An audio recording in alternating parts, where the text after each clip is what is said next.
Hello, I'm Chris Kovransky from Berlin Practical Philosophy International Forum.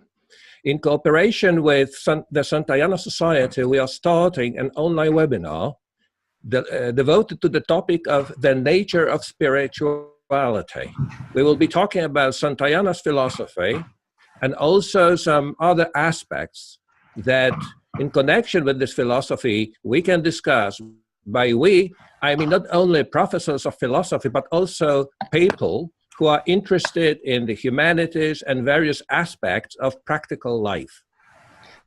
I welcome everybody on the panel, and now I would like to give the microphone to the president of Santayana Society, Dr. Richard Rubin. Hello, Richard. Oh, hi, Chris. Thank you very much, and thank you and Maya for making this technically possible and helping to organize it. I'm very glad to see the people who've joined us.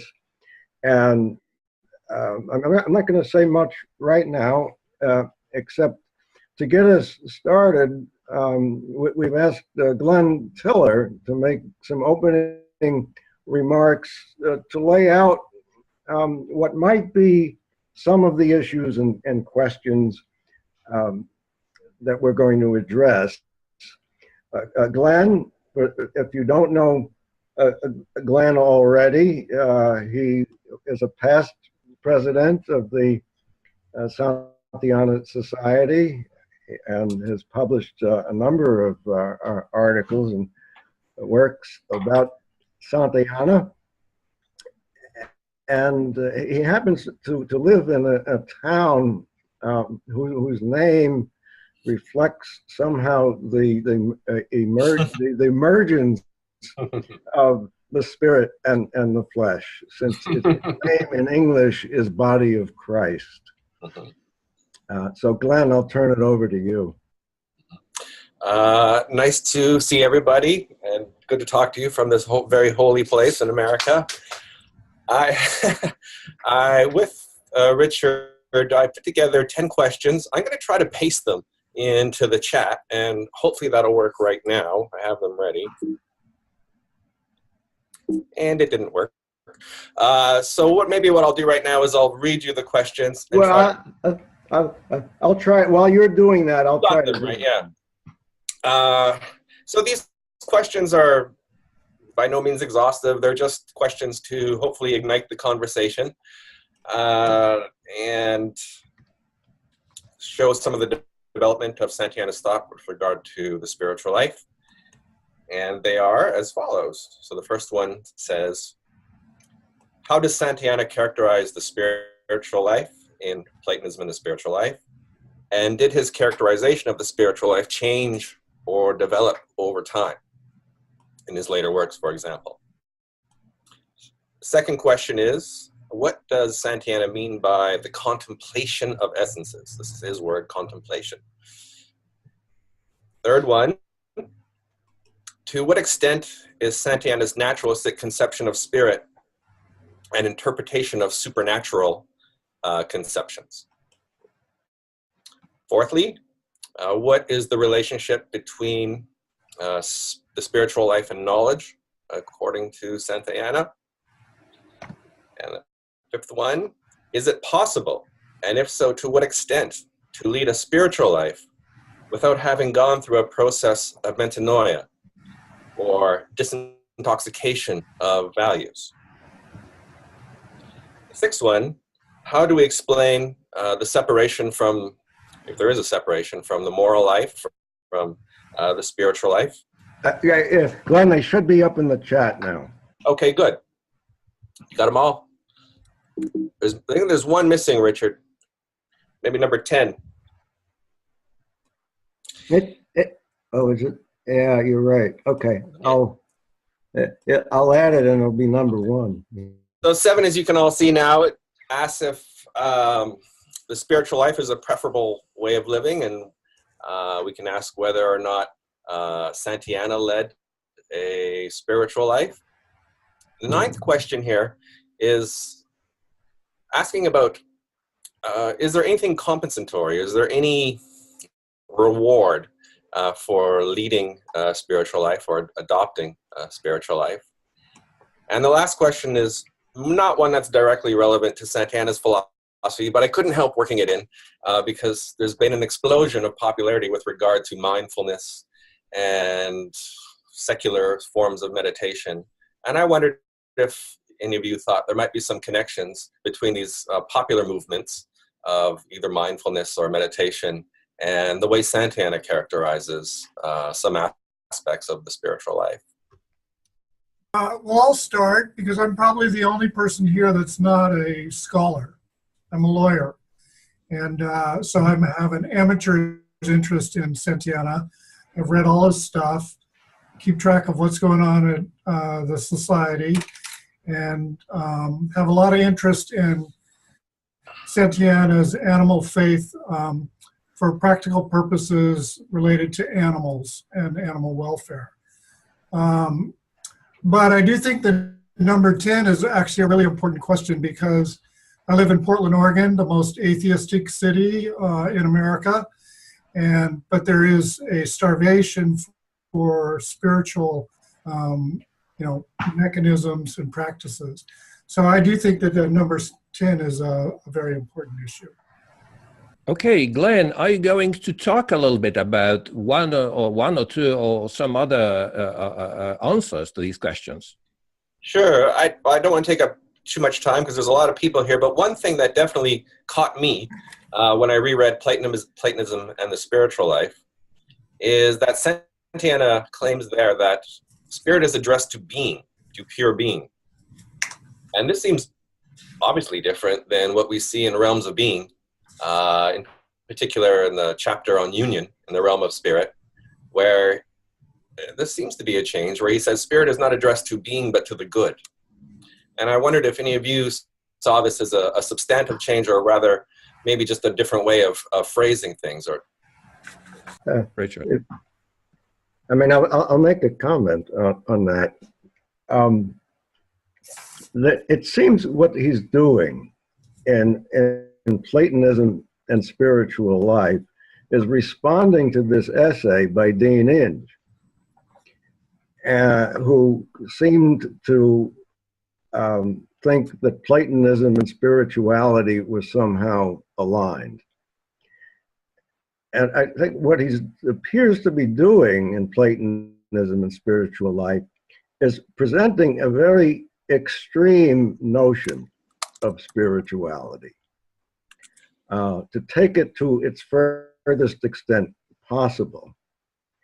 And so the description is that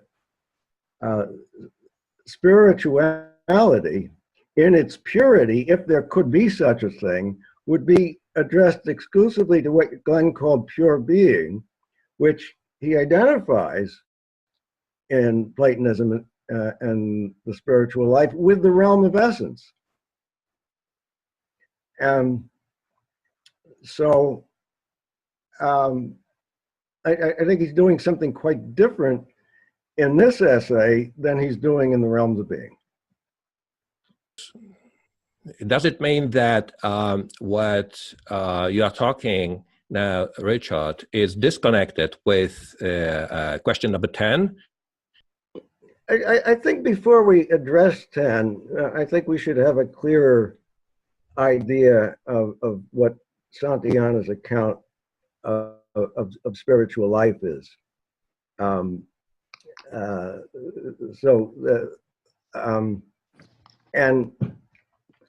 also to ask what the goals of the efforts to obtain mindfulness and what meditation is supposed to achieve. Okay. I remember the what was the guy, the yogi guy who was with the Beatles for a while, who established a university in Iowa. He used to say, "Oh well, you can just meditate for 5 or 10 minutes, and that will make your world somehow better." And it was a very practical notion of disengagement. And it would seem that the picture of spiritual life that Santayana paints is an utterly unpractical one. It's one in which you're not concerned with what usage you're going to get out of it. Okay, Daniel Pincus. Yeah, I'm really grateful to have had the occasion for our webinar to read again Platonism and Spiritual Life. Many years. It's one of the first books I read of Santayana. And I had a memory of it as being a bit wishy-washy, if I may say. And I was so pleasantly surprised. It is not at all. And I find it's the clearest, although of course there are very many question marks that I put on the margins again now. But I think that the image that he gives, the main point, that what I have got, the point I have taken away, is that it's a conception of spirit which is whose main characteristic is it is intermittent. And I think it's that is really a fundamental theme that comes on. It flickers, it comes, it goes. So you cannot give it and you cannot exclude some kind of practical implication, but its temporal mode is being intermittent. And this is very different from all kinds of spirituality, traditional spirituality, where I have always had the feeling that in spirituality, you are aiming at breaking through permanently to a new world. And so this is really, I don't know if it somehow answers any of the 10 questions that Glenn, which are all very good questions, and I really hope that we'll be able to clarify some of them. I have a feeling that you have answered the question number 10 by saying no. But the one about mindfulness, no, because I don't think so. No, because being mindfulness in modern movements, it's also an intermittent thing. It's something that can be practiced in between other occupations. It's something that can further it's not disengaging once and for all from anything, really. Okay, thank you. Herman Satkamp. I have not had the pleasure of rereading Platonism and the Spiritual Life simply because we're moving, unpacking, and so on. But at the same time, the notion of spiritual life is one that technically comes from the view of consciousness of essences without any implication beyond them. That's when he does talk about the intermittent nature of it, where you are not projecting something beyond the essence that you receive. But he also spends a good bit of time, I think in Platonism and Spiritual Life, but certainly later as well, in talking about how there might be continuous consciousness of essences without the implication that you're projecting out in a practical world. And that's when he makes references to monks and to others who go through contemplative features. But is there any reward for it? The reward is the spirituality itself. That is the consciousness of essences without trying to blame anything beyond. One great problem is, suppose you're conscious of the essence of mass killing or of something horrific and that's what you contemplate on. Is that also spiritual life? Herman, you have asked a question. Do you have an idea how to answer this question? Because it's very important nowadays, at least in the Western world. We have so terrible things happening recently in Florida. Can we in the light of Santayana's philosophy, can we contemplate anything here? And in what way? One of the great difficulties, I think, is that for Santayana, their spiritual life was focused on certain essences that were good in themselves. We used the word good earlier. And so if you look at Santayana, there's a spirituality and a hierarchy even in it. But if you really think of essences as being neutral and not having any meaning beyond themselves, then if you're taken, by the incredible flow of lines or the beauty of a particular music or of a scene where people, if you project on the world, are dead, but it has blood and so on in it, one could, in fact, like, I've forgotten who lives in the holy city, Glenn, I think you were talking about that, perhaps the crucifixion of Christ, and you just simply contemplate on it and the essence of it. I'm not so sure. Thank you. Matthew Flam. Thank you all for this gathering. This is really nice. I'll try to keep my comments brief too. I think everybody should be able to share. I have a bunch of notes I gathered, and the question about, same with Daniel, this is an occasion to revisit Platonism and the spiritual life. From an initial reading in which I actually transcribed it, I think at the Santayana edition in Texas, if I'm not mistaken, Herman. So you find that interesting. Way back, Chris Frost, I think, had given us, we had some old machine and we would transcribe. Do you remember that thing? So it was a really, yes. It was just wonderful because I could line by line, and I took it in very, very carefully and slowly, and it's a short little work, so I really enjoyed it. But rereading it, same as Daniel, for me, it's just, I enjoy it all over again. I just wrote a few things. The question directly about spirituality for Santayana: disintoxication from the influence of values, right? I have that sort of line.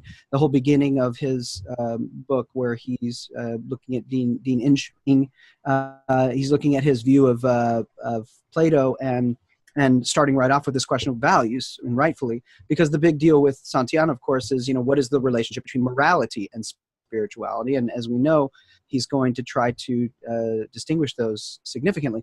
Now, I was going back over past things I'd learned from other people like Kurlasa and others about Santayana's view of spirituality, and it struck me that I always kind of work this out as, it's psyche, that the notion of psyche through which Santayana works out morality. That's to say, it's in terms of our embodiment and our connectedness to the world that we engage morally with the world. And what's unique about spirituality, precisely unique, is that it is consciousness at this sort of nether reaches, whatever you want to call that, of psychic embodiment to the point where you're no longer embodied. So I agreeing with what everybody's saying here. I'm not sure about the permanent idea, and I think that's been the debate within people talking about this issue is, is this a life of spiritual life? Is this sustainable? This is the kind of debate that's been ongoing. And my read of Santayana is that it's not permanent. Santayana was very, in fact, spirituality has centrally to do with understanding your fatedness and understanding the finitude of life and accepting it in all of its tragedy and all of its irony and beauty and so on. So I just say those comments. I've been reading Thomas Hardy lately. I go off on all these tangents, and I can't help but feel as though Thomas Hardy is Santayana's, naturalism in a certain way. If you've read Jude the Obscure or Tess of the D'Urbervilles, beautiful books, I'm just so struck by how naturalistic the sensibility is there, and it's very Santayanian, I think.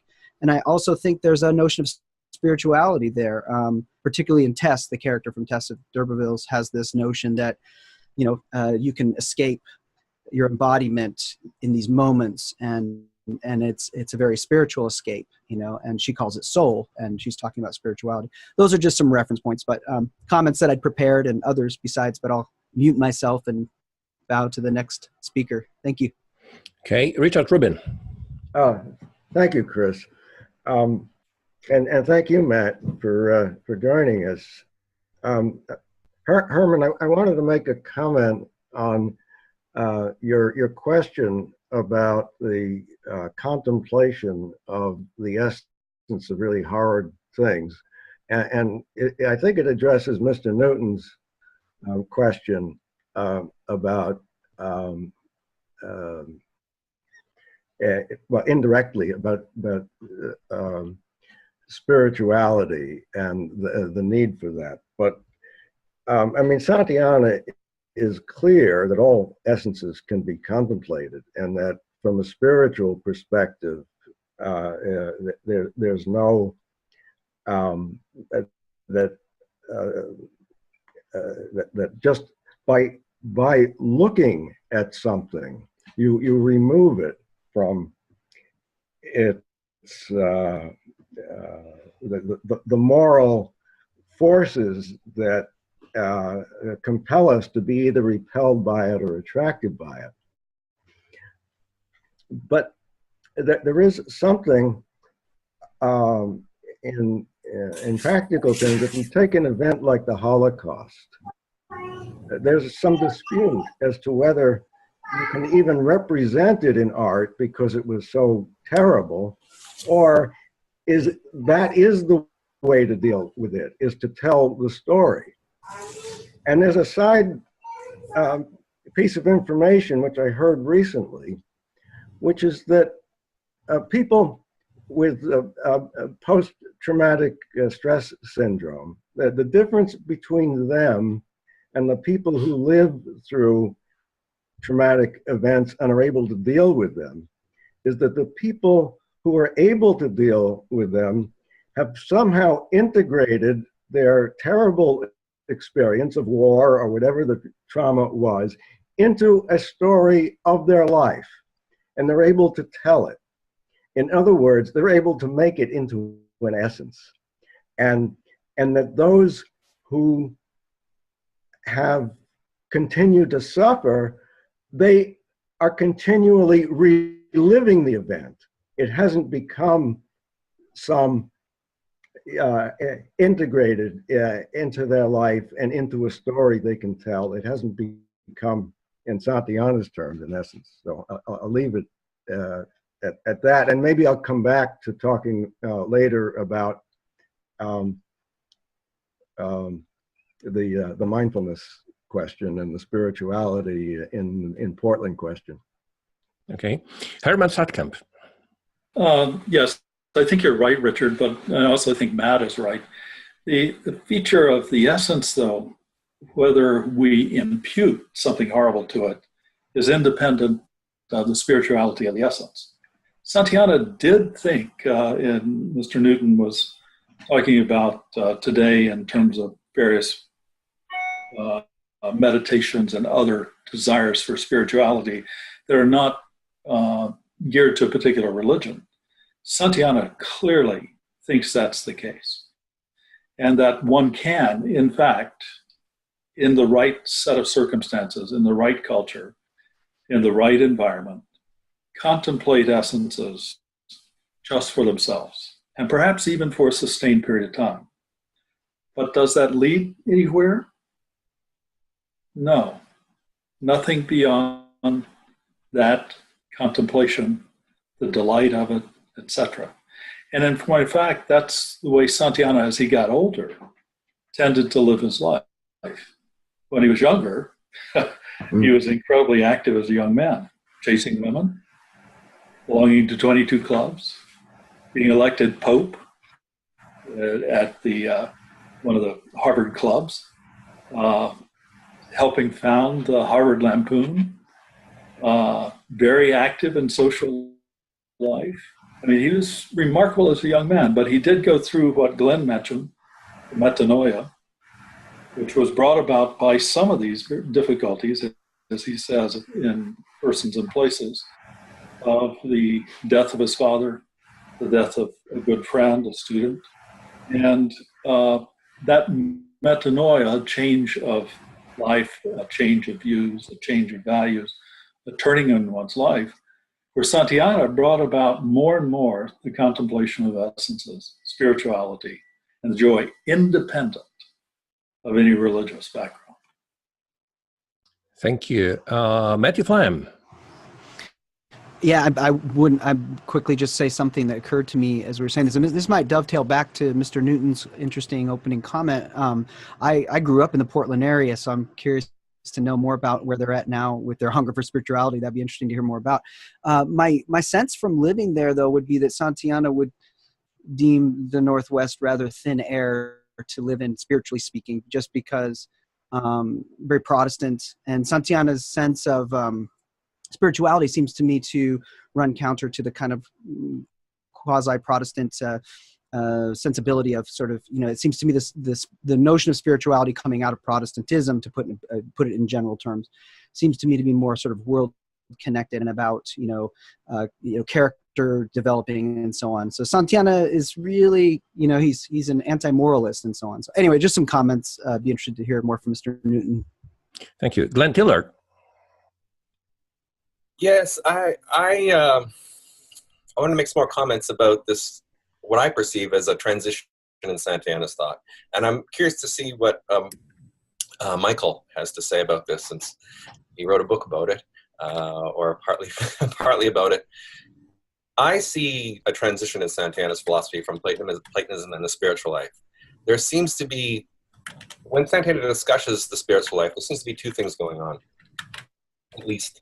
One is a description of the ideal spiritual life, the spiritual life as a conception, pushed to its limit, and what, he even speculates what a disembodied spirit might think. But spirits can't be disembodied for Santayana.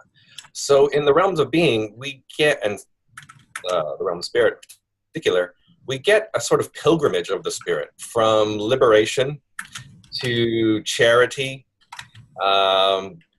to a kind of union. And this seems a much more of a moral quest, of one founded on a great deal of knowledge, self-knowledge, a great deal of experience about the world. It strikes me that his later, if it is a later conception or a slightly different conception, is more embodied. It is more full-blooded. It's more how people actually live their lives. Whereas Platonism and the spiritual life, it's almost more conceptual and abstract, sort of sketching out the conceptual endpoints of being a completely spiritual being or not at all. But life is somewhere in the middle there, and I think that comes out more clearly in the later works. And I wondered if Michael agreed with this, because to me this is a kind of compensation. It's a compensation of the heart. Maybe when you're in a moment of pure spirit, that's it's atelic and you just enjoy it as it is. But living a spiritual life, one has to suffer some slings and arrows and then come to terms with existence. And this seems to be rewarding. It can bring you some inner peace, some calm, might steady the nerves a little at times, give you some fortitude during trials. I think back to when Michael Hodges, who isn't here, would say to me, you need to remember that the categories that he distinguished are not divisions in nature, but conceptual distinctions. And I think in some ways Santayana himself lost sight of that in exploring the categories as if they were or could be divisions in nature. And it takes the form of imagining what a disembodied spirit would be like, and how it would be capable of absorption in all sorts of essences that you and I would find to be objectionable. But at the end of the day, he can't possibly mean that a spiritual life would be the life of a spirit which has a life of its own, independent of any organism. So the most that he can mean is that it's possible to organize one's life in such a way that that the contemplation of essences is of the utmost importance. But that can't be all that life is. Okay, thank you. Mr. Newton?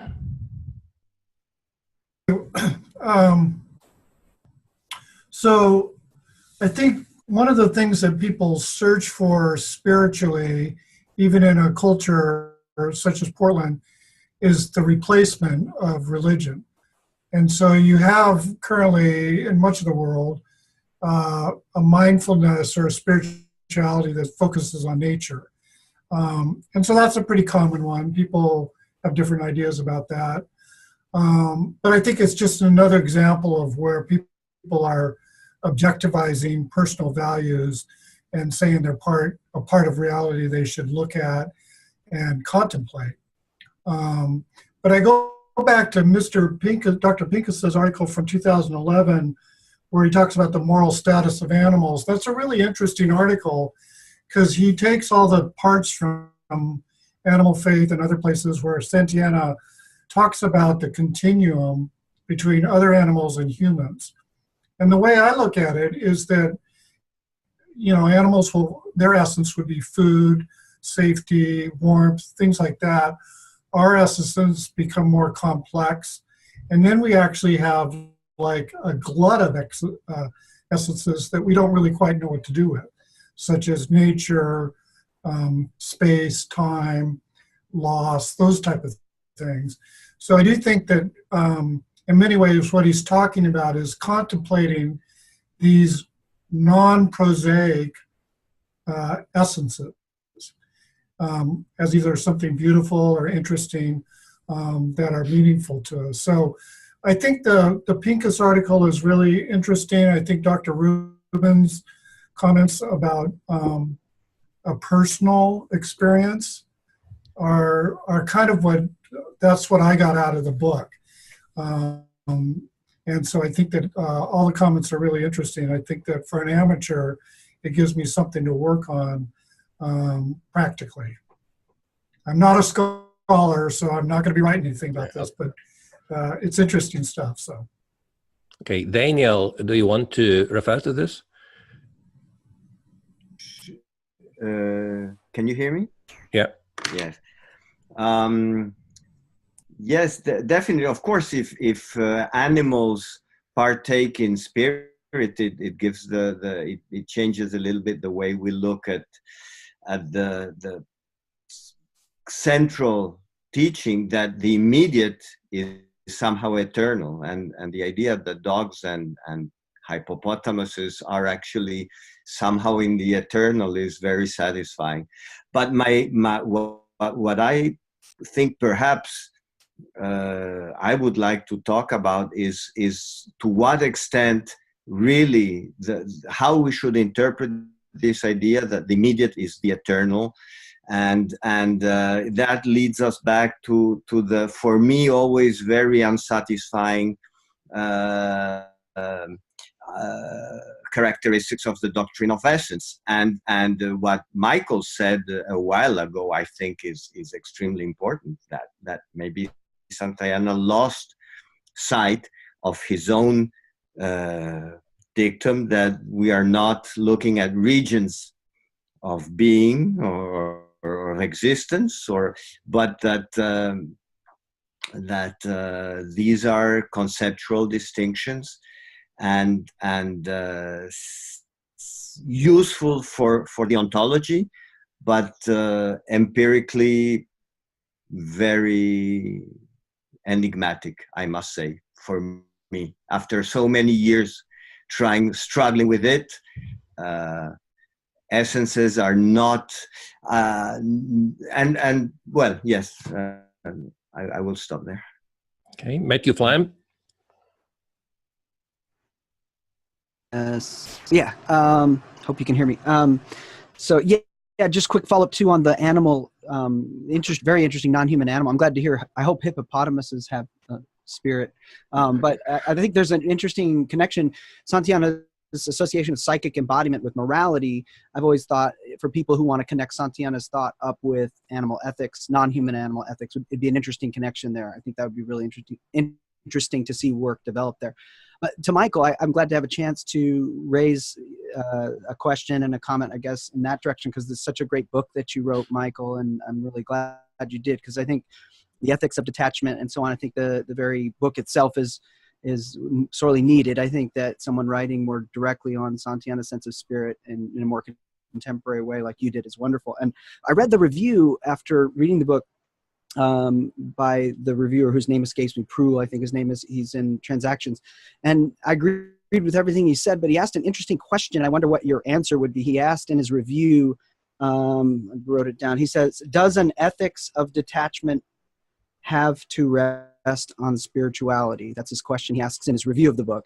And then he follows up by suggesting, I think, I took from what he was saying, something like, he took you to be connecting ethics so much more with spirituality than maybe what Santayana was doing. Or I wasn't exactly sure what he was trying to say there, but I didn't know, I guess, if you'd read the review, but if you had, whether you had or if you had a kind of a thought on that question. Hey, Michael? Well, it seems to me that Santayana did seek to find a place for spirituality in or within the life of reason. My intent was to take and develop that a little bit farther.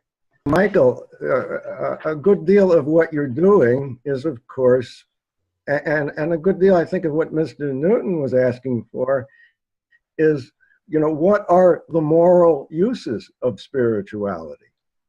And Santayana, I don't think he drifted. I think he was quite clear about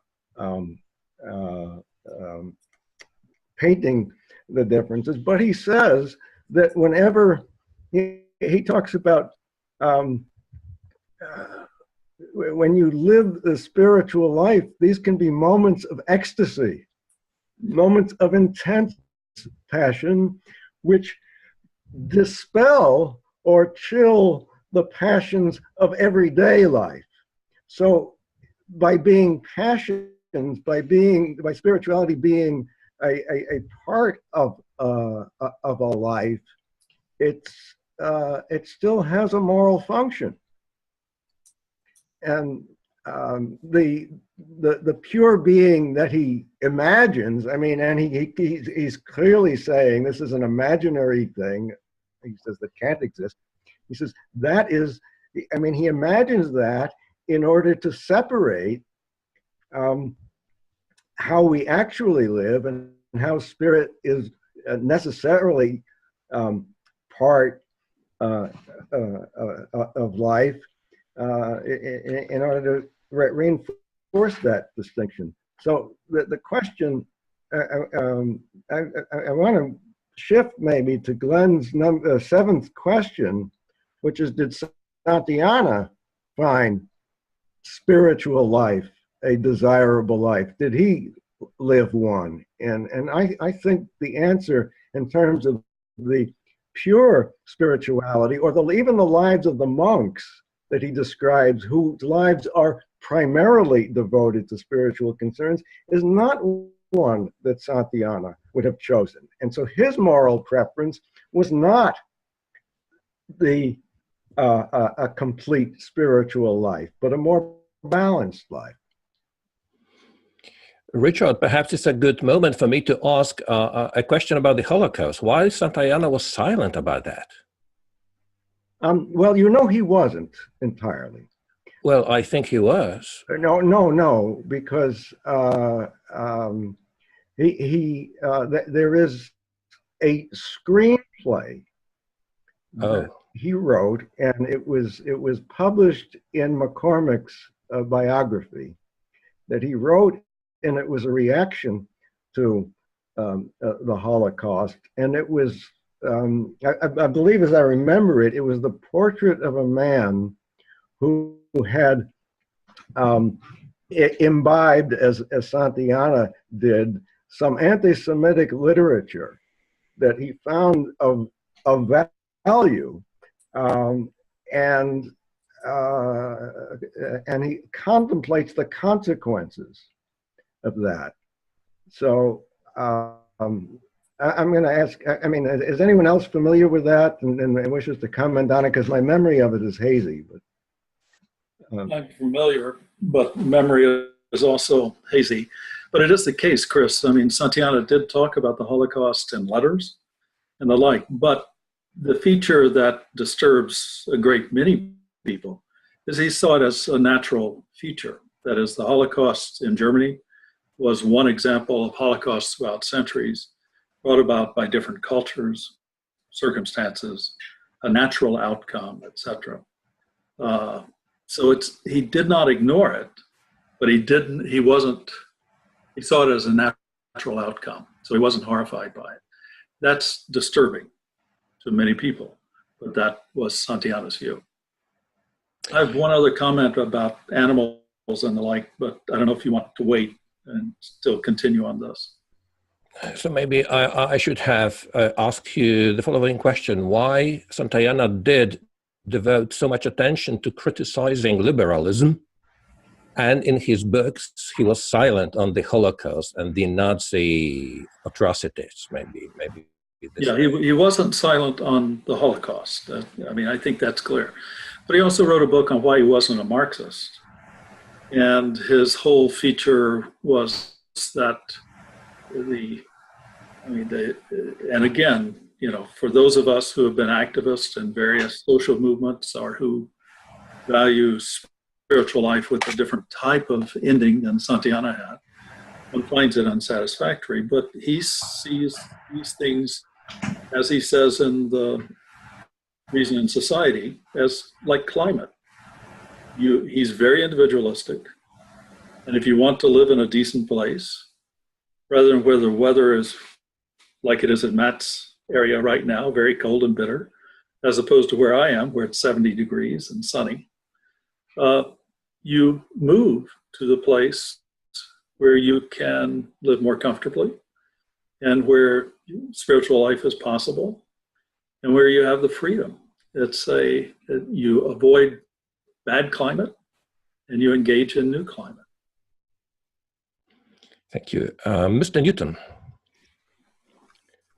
I was just wondering if Horace's Undaunted Man is relevant to the idea that there's some spiritualism, even if you lose all the daily prosaic essences that are important to you. So a person that works every day, happy with their job, they go bowling, they have a family, they get sick, and a lot of that falls apart, and maybe they fall back on some half-baked spiritualism that from their past as a source of comfort. So as you recall in Undaunted Man, the world falls apart, but the man stays the same. And so is there some sort of connection here with Epicurus and his idea of how one tolerates, daily life as opposed to, disastrous life, and whether spiritualism or spiritual life helps that? Michael Broderick. I just wanted to follow up on Richard's remark concerning the possibility that spirituality and ethics can somehow be merged, and suggest a distinction between spirituality as it is from within and spirituality as it appears to be from the outside looking in. I think that spirituality from within turns out to be completely devoid of values. But spirituality as it looks from the outside looking in is a beacon of hope to those who are hurting, precisely because it promises to them freedom from their concerns. And to try to merge spirituality and ethics would therefore be destructive of both. Michael, perhaps it's a good point or good moment for me to ask you this question because you say that you suggest that the spiritual life in Santayana is as if far away from values. At the same time, I can see, I've been studying the text today, and at the same time, I can see that while talking about spiritual life, he very often talks about the beauty. And very often, beauty is seen as kind of value.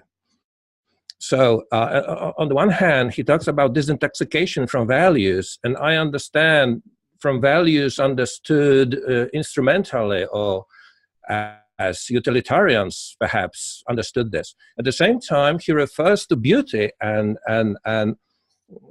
love and courage and so on. How would you say, how would you explain this? I think, or I suspect, that there is a kind of disintoxication from values, which is required for the appreciation of beauty, because it is the attitude towards the object that I don't want to possess it, and I don't want to make use of it, and I don't want to try to get anything out of it, which enables me to see the intrinsic features of it, and therefore to appreciate its beauty. Now, it may be that this is not a complete disintoxication from values, which goes on, but it does seem to be a disintoxication, at least from certain kinds of instrumental values, as you mentioned. So you agree with me that there is some kind of philosophy of value of a second sort in spiritual life in Santayana? Would you say more about what you mean by... For example, all the time reference to beauty. Beauty is a value. Mm-hmm. What's the status of beauty then, if we are talking about the spiritual life? Well, it is an object of the spiritual life, but it becomes an object of the spiritual life only in as much as we distance ourselves from the desire to do things to the object. Okay. There is a quote, and I'm quoting the Platonism and spiritual life. The world is not respectable. It's mortal, tormented, confused, deluded forever.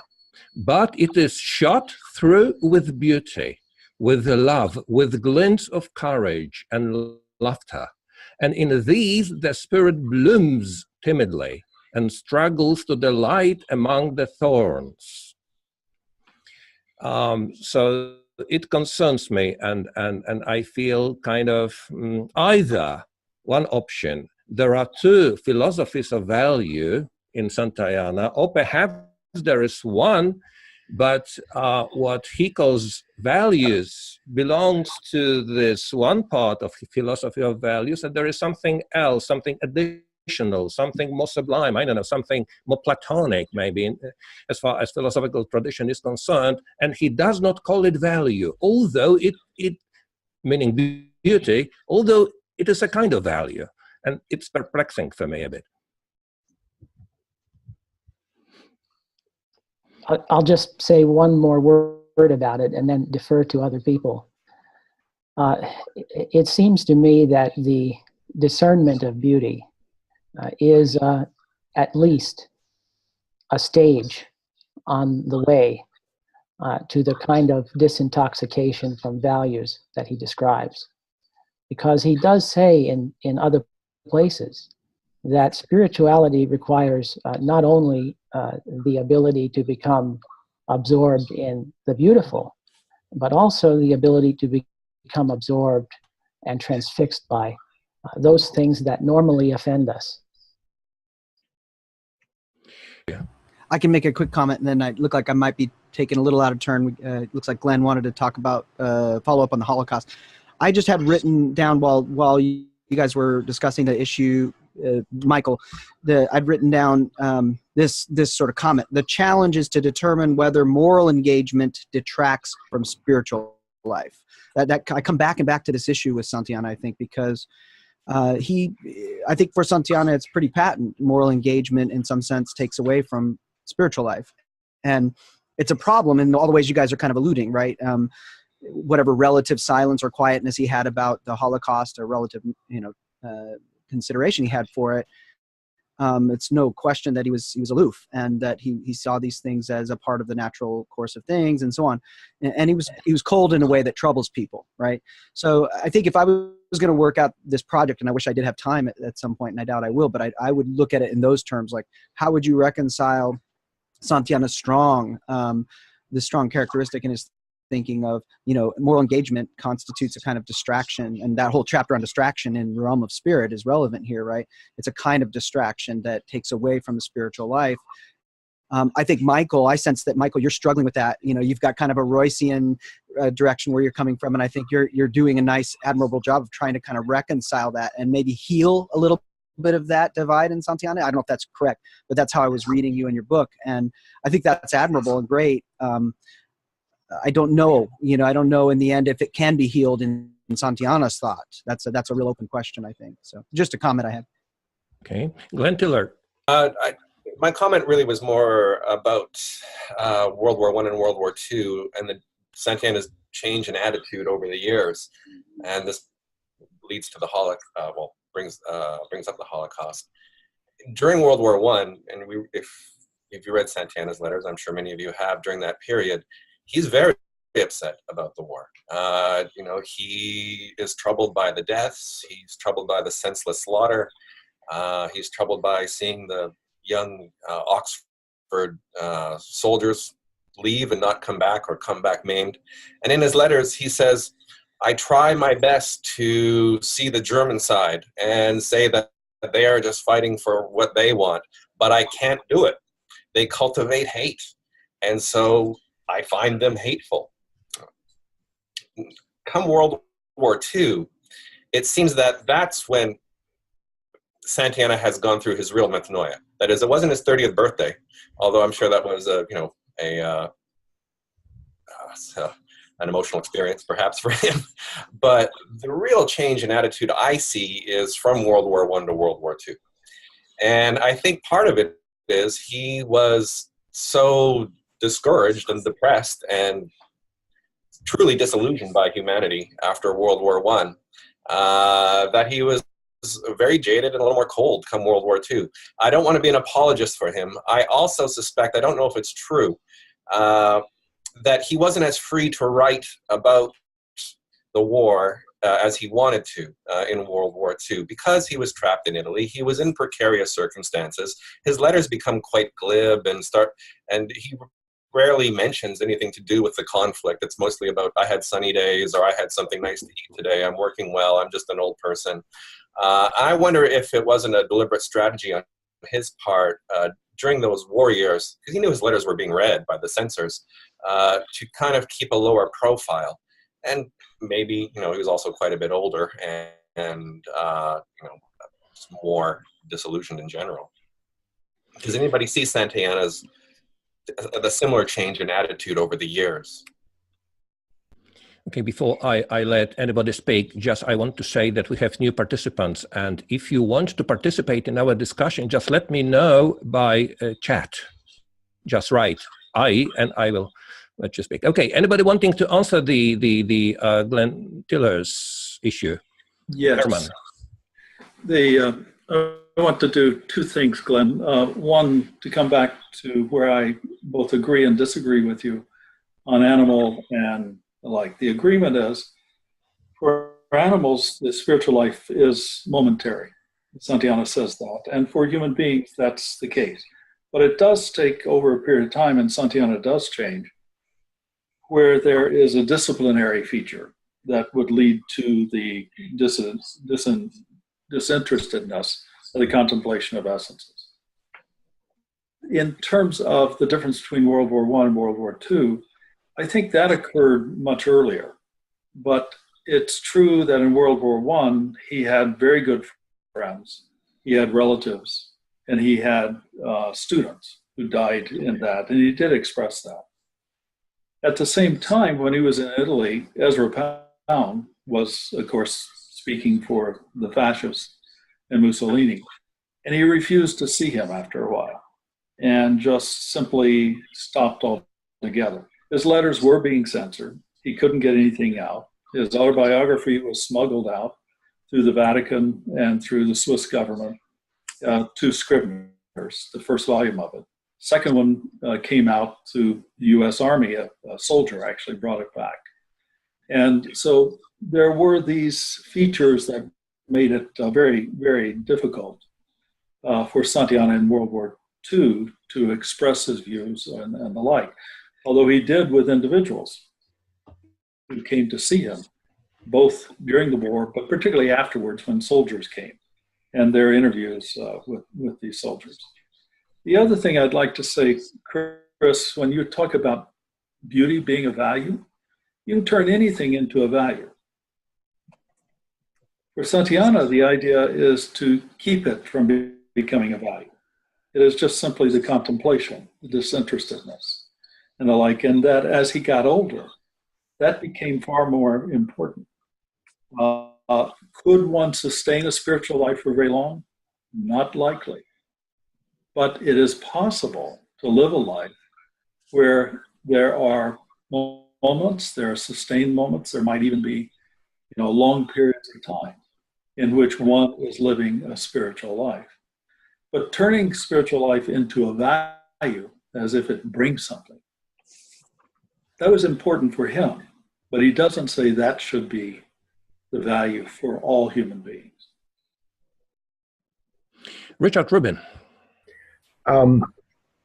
Well, I want to take the discussion in a different direction, and I noticed that Daniel is in the queue. If he wants to address the issues that are current, I'll let him go first. Daniel? Thank you, Richard. No, about the Holocaust, I don't have much to say, although I think we do have to take seriously that being disintoxicated from the influence of value can go to pretty extreme extents. You are really disintoxicated from values, from the influence of values. So there is this idea that the spirit is of the desert. It's one of the. It's really a very radical thing. Although the psyche will bring us back to, in a way, to our human senses. But while spirit is a light, it is really truly disengaged from everything. It can be.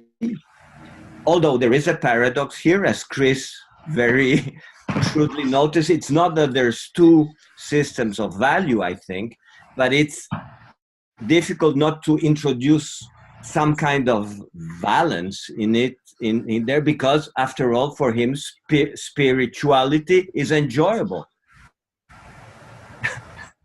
Being contemplating essences is fundamental. Whatever the nature of the essence, it comes through as being enjoyable, and this is really paradoxical. There are moments when you read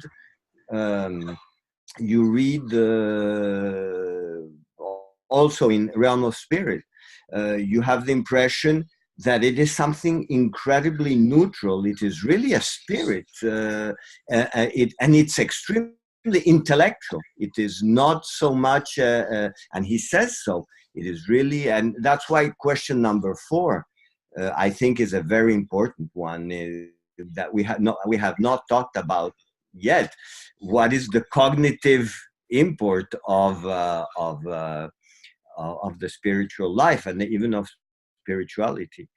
So this paradox that although spirit is the negation of values and wish and human wishes, it is still incredibly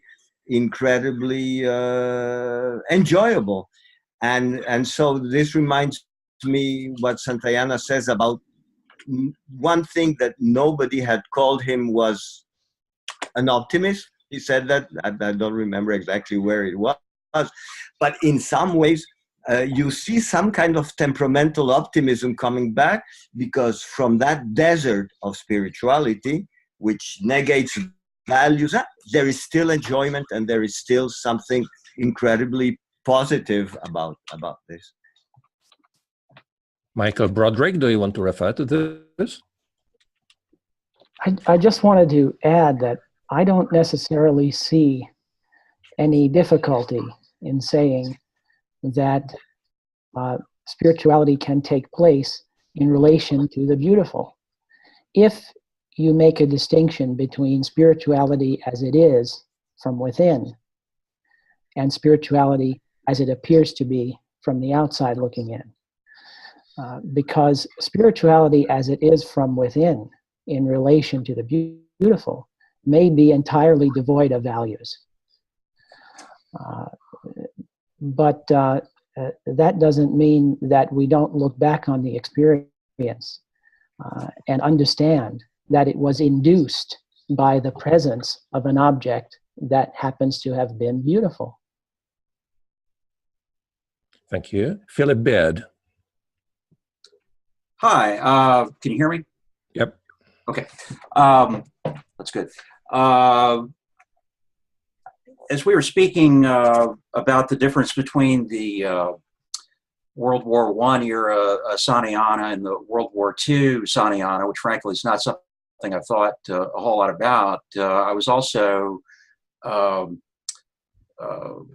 brought to consider the difference between this text and, say, the Life of Reason Santayana, because the word reason is something that he brings up a lot as kind of a unifying term, and it has a kind of 19th century optimistic quality that's often not far from his thinking. But what struck me about this text was a kind of elegiac quality with an unconfessed trauma in the background. And I wonder if any other people detected that. That is, what I'm speaking to is also opposite to the apolitical quality of chapters like chapter 11, when he talks about spirit's indifference to political zeal and sort of the alienation of spirit from practical life or even rational life, which doesn't seem typical of Santayana. So other people register that quality that seems categorically different from, say, the early 20th century Santayana. It's a very good question. I really haven't given it much thought. So let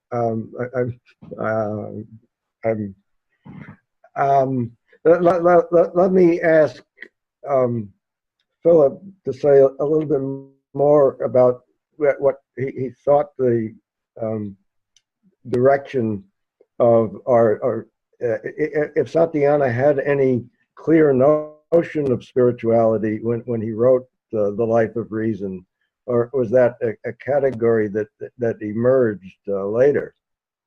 What I noticed is that there these two terms that he used in the Life of Reason, piety and spirit. That piety is fidelity to natural conditions and respect for material origins and those sorts of things, and spirit is the realm of ambition and desire. And those terms exist in the Life of Reason, but they seem brought back to that recurrent consideration of rational life, which is less common. I thought ultimately this headed in the direction of something worldly and an accommodation with the world. But I found an awful lot of Platonism and spiritual life that probably the middle chapters most, because it's sort of a wild ride. I found it hard to pin him down or find a kind of unifying theory within Platonism and spiritual life. But a lot of the middle chapters seemed, as people were saying earlier, apolitical and unworldly, which didn't seem very Santayana-like. So I thought this was Okay, good. And now I have something okay. which is not, now that I understand you better. I think what you say actually, I mean, supports what Glenn and Herman were saying, that the experience of World War I may have been somewhat disintoxicating, even more than his earlier life experiences when he referred to the metanoia, in the 1890s. That and so yes, yeah, I think you hit on something, that there is that flavor there. I also think that this is an occasional piece. That's why it was addressed to this particular essay and a particular way of thinking about spirituality, and he wanted to take it to his to this extreme. And if you'll allow me, I do want to raise this question, which I think is a critical one, because the title of this seminar is Santayana and Beyond, and I think we've done a good job so far in bringing out Santayana's conception of spirituality, especially as it's seen in Platonism and the spiritual life. And you know what Michael was describing about how if you have a spiritual point of view,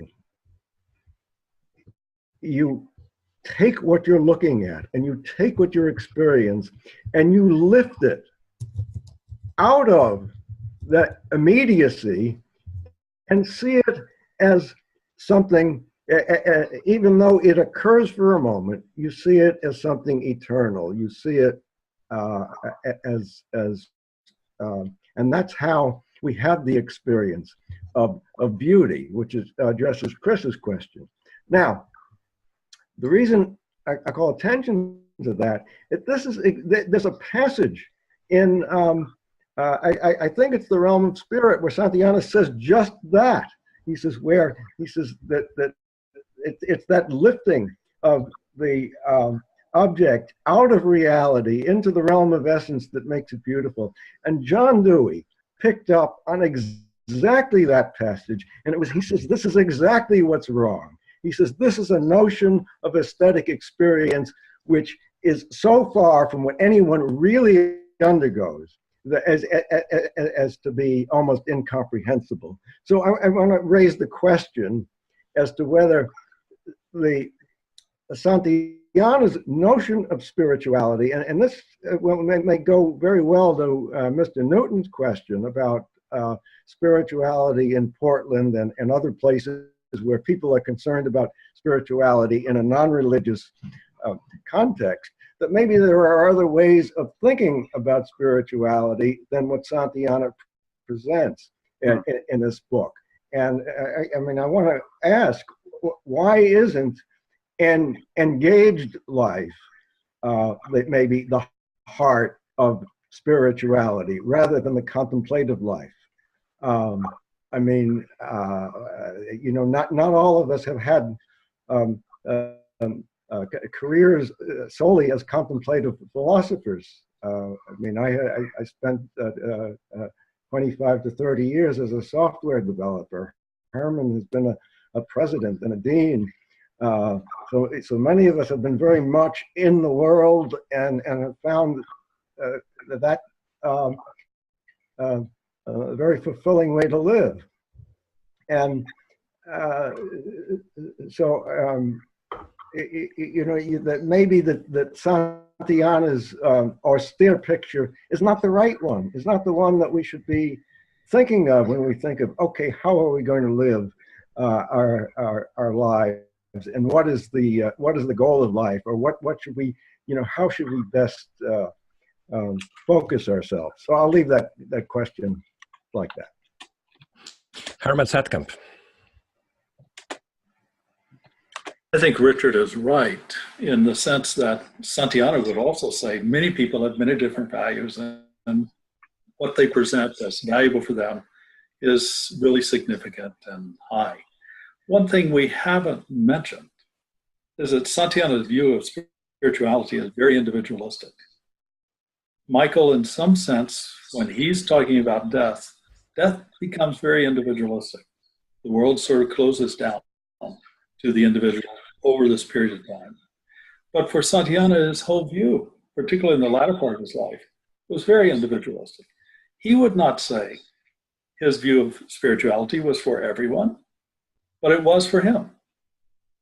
In addition, it's very important. We're presenting Santayana as if he's some sort of, austere, fatalistic kind of person. Now, he doesn't believe the kind of optimism that American pragmatism has. He doesn't believe the kind of rigid puritanical view that America has. He doesn't think capitalism is the answer to the world.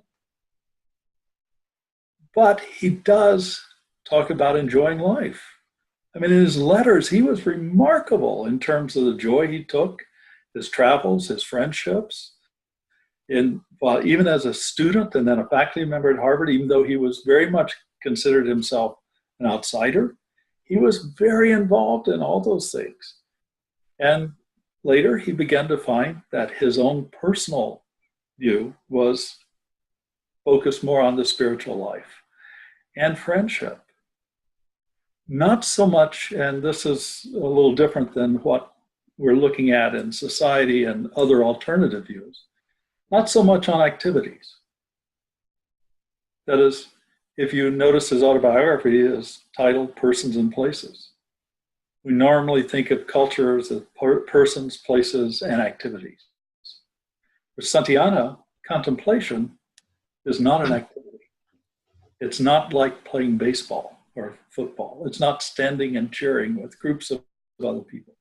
It is very individualistic. Its value is not something that comes afterwards. Its value is simply in itself.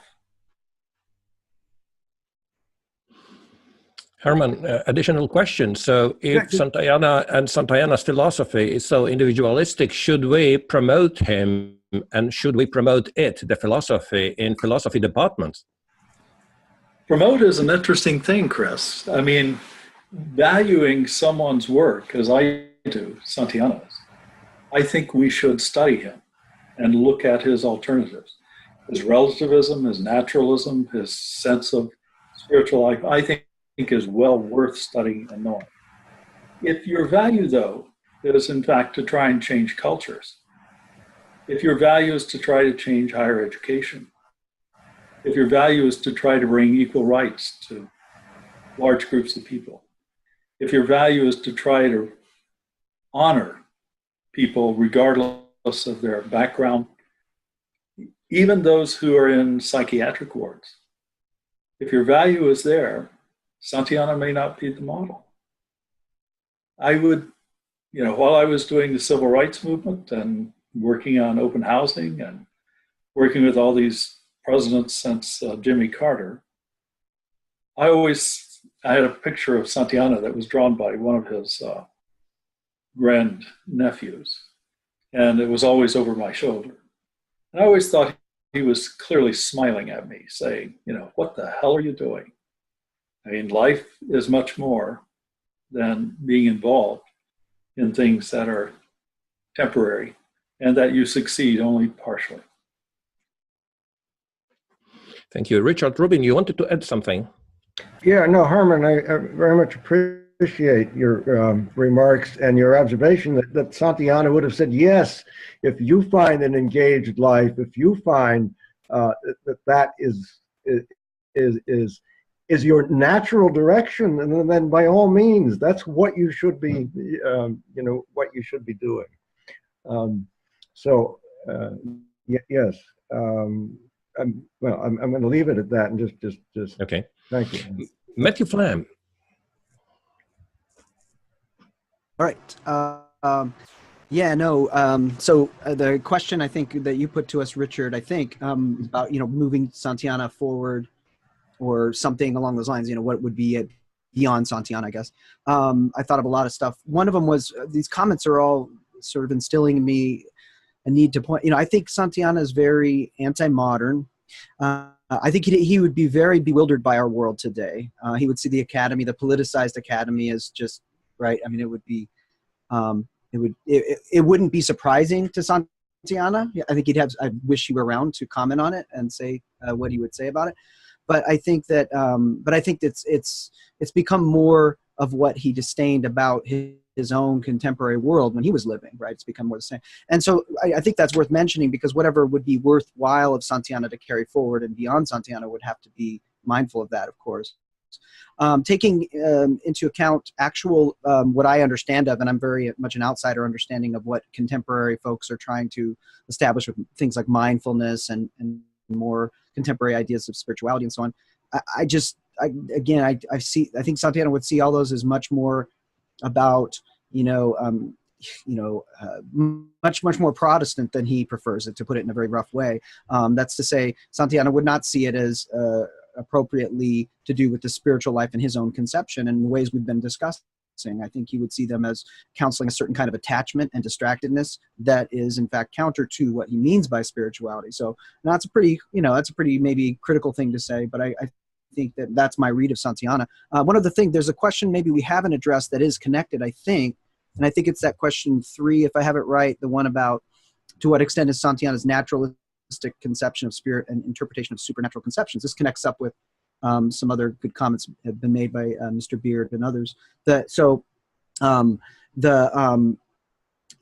When I read Platonism and the spiritual life, I see a very careful, deep engagement with Platonism in Santayana. I mean, Santayana was a great student of Plato, and I think that's exactly one of the big differences between his sense of spirit and spirituality and what would be a contemporary sense of spirituality, whatever that would be, because it seems to me that he was historical, he was engaging with the history of spirituality and its connectedness to Platonism and early Christianity, and then as it evolved. So I love his historical sense of spirituality, and I think it's to be preferred to whatever we see in contemporary conceptions. So those are just some comments for whatever they're worth.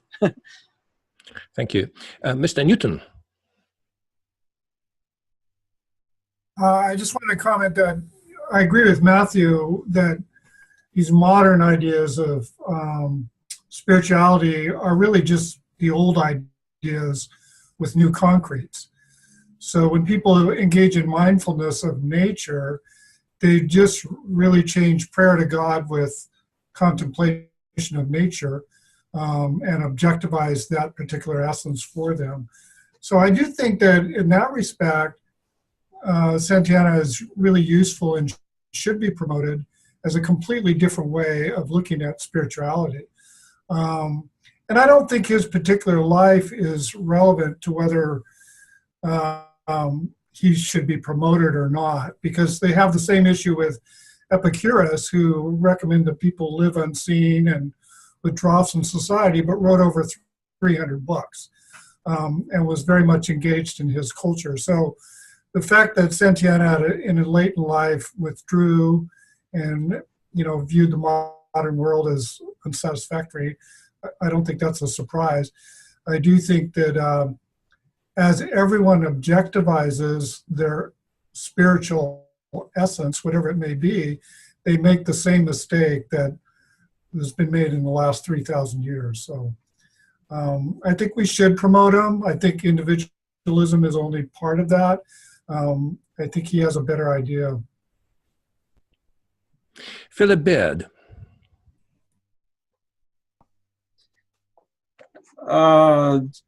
Several points heading toward question 14 relative to Santayana and meditation in particular.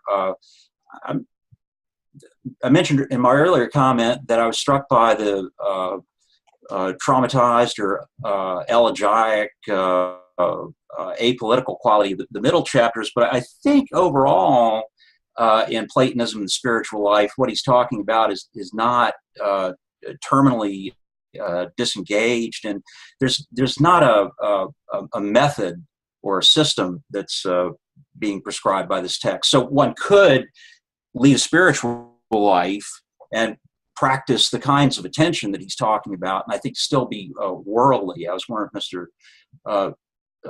I'm sorry, is it Satkamp? Is correct pronunciation? Yeah, Herman Satkamp, yes. Second, yeah.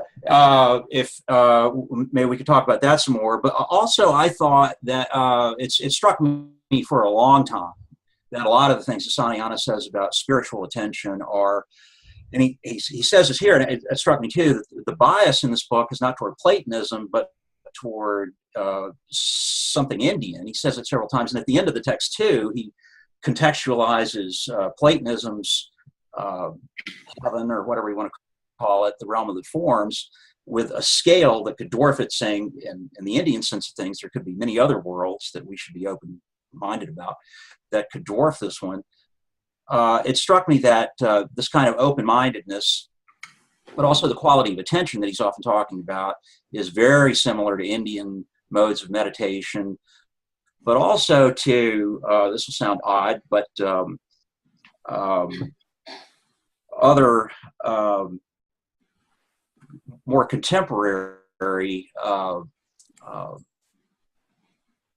forms of meditation that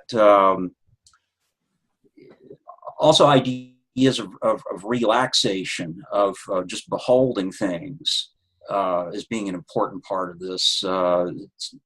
I hear a number of consistencies with Santayana and forms of meditation, because note that these are not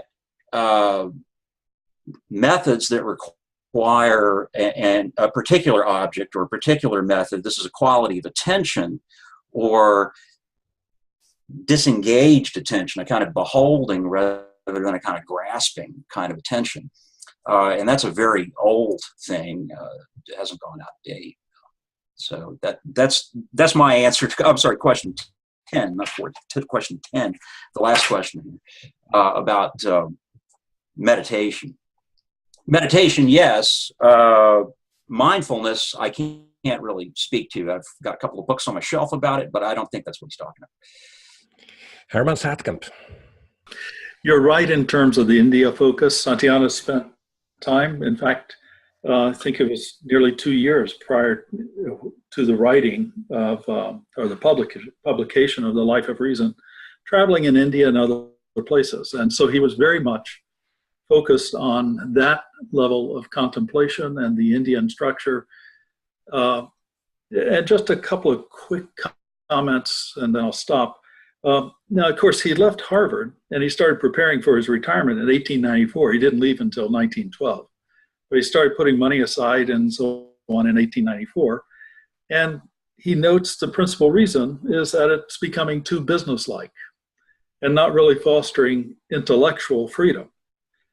Now, I can't imagine what he would think of our universities these days in terms of being businesslike and intellectual freedom and things of that nature. But his whole sense of this was genuinely a sense of joy. Someone, I can't remember who it was, mentioned Epicurus and the publication of 300 books. I think that Mr. Newton, was that you, I think? And Santayana admired Epicurus, not in the sense of the way many people take it now as the great thrill of joy and pleasure, sensual pleasure, but in the way in which Epicurus thought of it in terms of the joy of life, living, and so on. When in The Last Puritan, Oliver, who represents puritanical American thought, takes Mario, who represents European, more free thought, to see Santayana to see if Mario should take classes from Santayana. Oliver leaves, Santayana meets with Mario, and when Oliver comes back, Santayana says, look, Mario doesn't need any classes from me. He knows enough already. And in a letter, and I've forgotten the date of this, he notes that Mario has more understanding of the disengagement of Epicurus in one finger than Oliver has in his entire body. And so there is this real sense, and I do want to emphasize again, there is a sense of joy in Santayana. And even though I'm not the spiritual person that he was, and I have different sets of values and work in a different way, I find that remarkably admirable and really one of the ideals of human life. But there are many ideals of human life. Thank you. Hector Galvan. So about the mindfulness meditation, I actually think that is something that Santayana would like or agree with. What mindfulness meditation essentially is merely the contemplation of what arises as it arises without either clinging to it or pushing it away. And there are many mindfulness practices that don't involve necessarily just sitting down and doing that kind of practice, but it's a kind of practice that you can take with you into your daily life and do those sorts of things, where if there's an emotion arising, you neither cling to it nor push it away. You merely make a mental note of it. And I think to me that sounds a lot like his sort of unfettered contemplation of essences. And so I think there is something there. Now, I do think he might object to the way that people cling to mindfulness meditation in order to get somewhere or do something with it. So yeah, I think that goes back to question 7, though, which is, does he think that this would be the way one should live their lives, right? Is it the optimal life? I don't know. Okay, Richard, do you want to refer to this? Well, I want to comment. I think my answer, which is in partly a response to Herman and to others, will address Hector Galvin's question. Bringing up the last Puritan is very helpful, but I think my reading of the last Puritan is the reason he's the last Puritan is because he realizes that the austere, puritanical life is not the way to live, and he learns that from his engagement with his father, with Mario, and with others, but because he's a Puritan, he realizes that you have, that's the way you have to live, and he can't live, and so his life ends prematurely.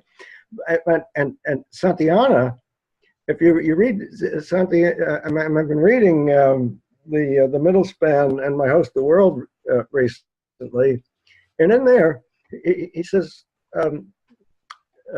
two different things. There's two different reports that he gives, and one is he says about traveling.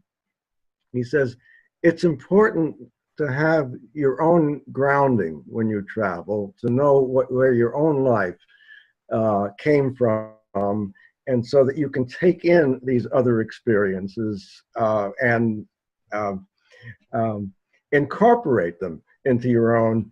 But you don't have to become Japanese or Egyptian when you travel. So he says it's important to have this philosophic stance. But then he describes going on drives with Frank Russell and with someone else, in which he said, I had, this was not a contemplative experience. This was not philosophical. All I did was take in what was there. So it was these two different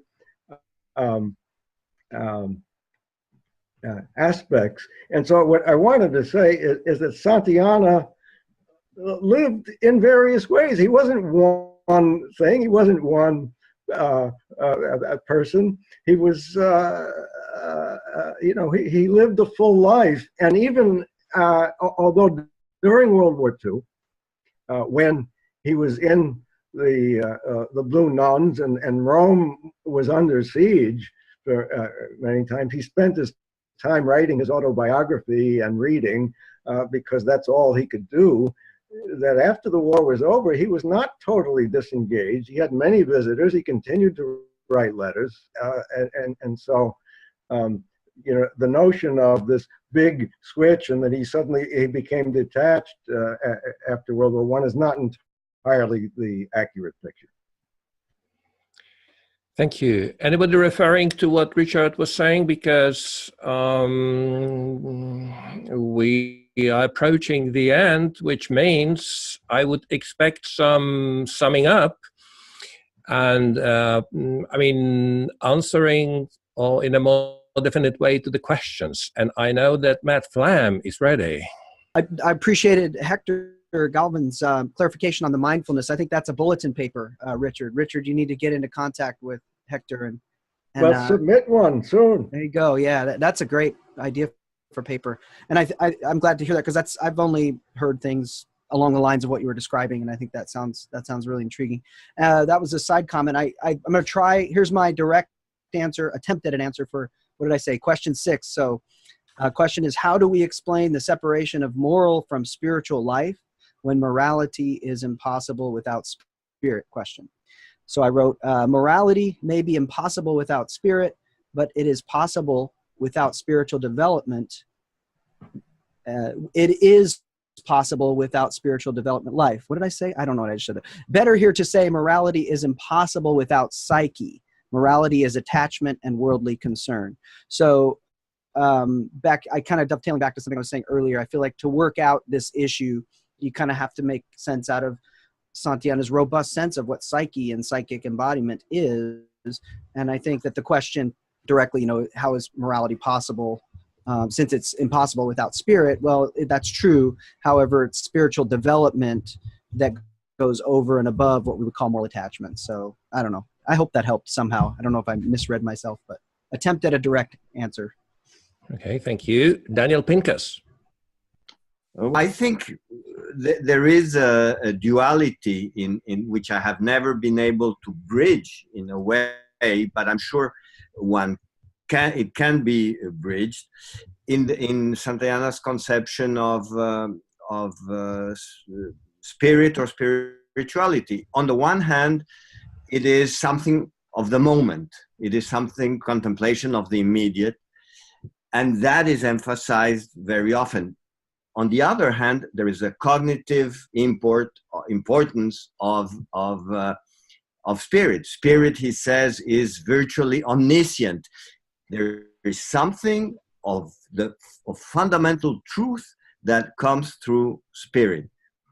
And how these two things, I somehow intuitively can gather somehow how these two things are linked. But however they are linked, they make it clear that for a philosopher, it is very fitting to lead a spiritual life, especially because of the second aspect. If leading a spiritual life, after all, it is, as he said, not a totally bad thing for a philosophy to be at least partially true. That's it.